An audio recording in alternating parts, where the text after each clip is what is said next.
On table 1, against these smaller opens, I'm going to be using a 3-bet and a call strategy.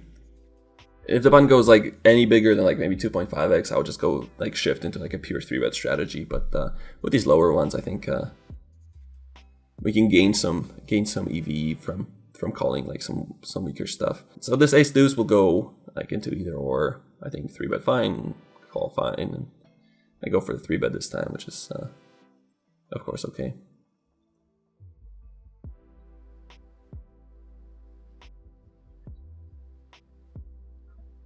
So on table 1, pretty much any king-high boards are going to favor the out-of-position player.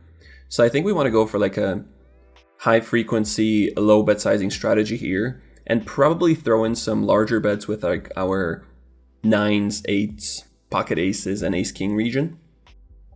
But I think this particular hand doesn't really do well enough blocking the defending range to go into the bigger bet size. We really want to just be using like the queen-jack, Jack-10 sort of stuff, maybe like ace-jack.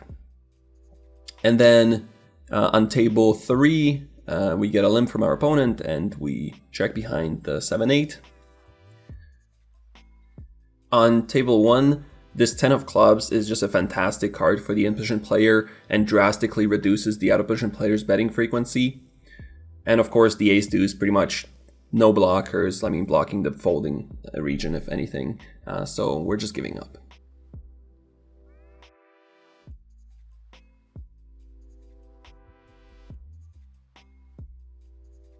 So on table 3, we check call a half pot bet on the flop, and then we're faced with like a roughly half pot bet on the turn. And what we have to consider here is the fact that when our opponent limps pre-flop, we're left with like a whole lot of these like really weak offsuit combos.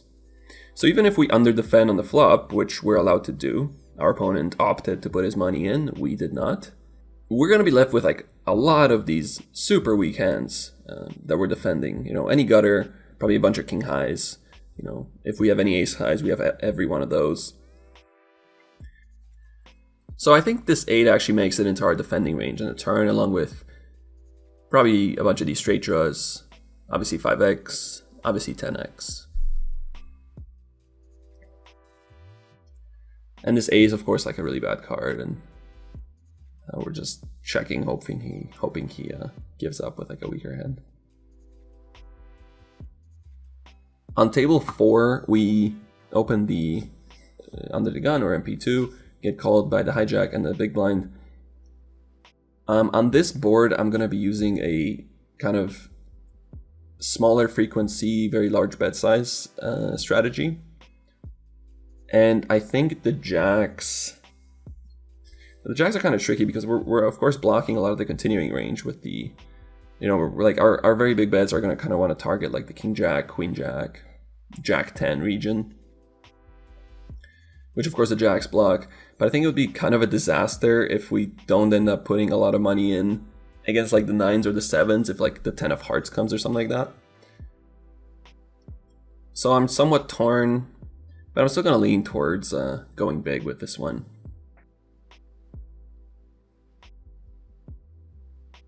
And on table 1, we get a deuce on the river, which is actually like a decent card for this hand. Like, we weren't gonna get many bluffing opportunities, and now we picked up some showdown value against a hand like ace queen and ace jack. However, I mean, again, we're not gonna be this isn't a very good bluffing hand, like blocking the ace queen, blocking ace jack. And against this bad, like we just have plenty better hands to defend, like king queen, king jack, and then we'll defend our like 10 jack, queens and jacks region by check raising, of course. So we can just like very easily fold this. And we go for the overbet with the pocket jacks, which again, I mean, I think it's okay.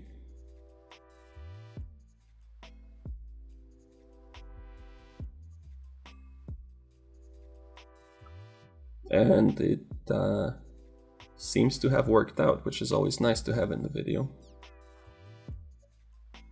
Makes you look smart.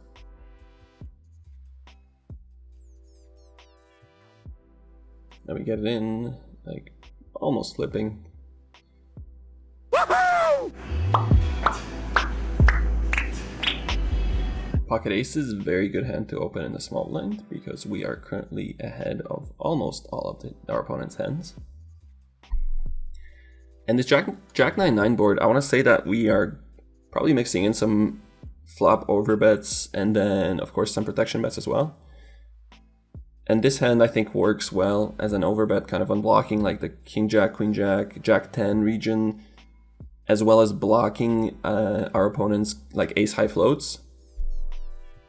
So I'm guessing that reduces the value of a small bet enough where we want to just go big.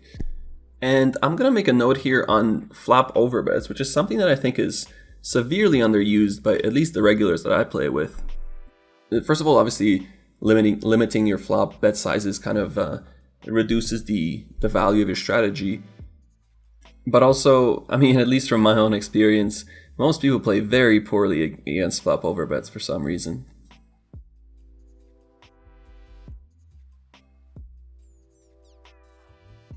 And I mean, if you play around with these solvers, you realize that flop overbets get used quite frequently.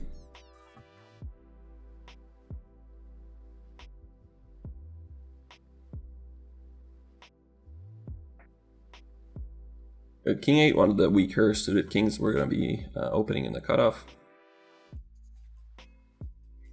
And this Jack 7-3 board, so essentially the way this works is kind of the more of our opponent's pot share gets attributed to his like drawing hands, the more we're leaning towards developing larger bet sizes. And I think this is one of those spots where some of our value bets want to go more than pot. The flop overbets might end up being the theme of this video here. But obviously we're still going to do some protection bets, so the King 8 can go into either or. And this 2250 bet size is, I think, quite okay.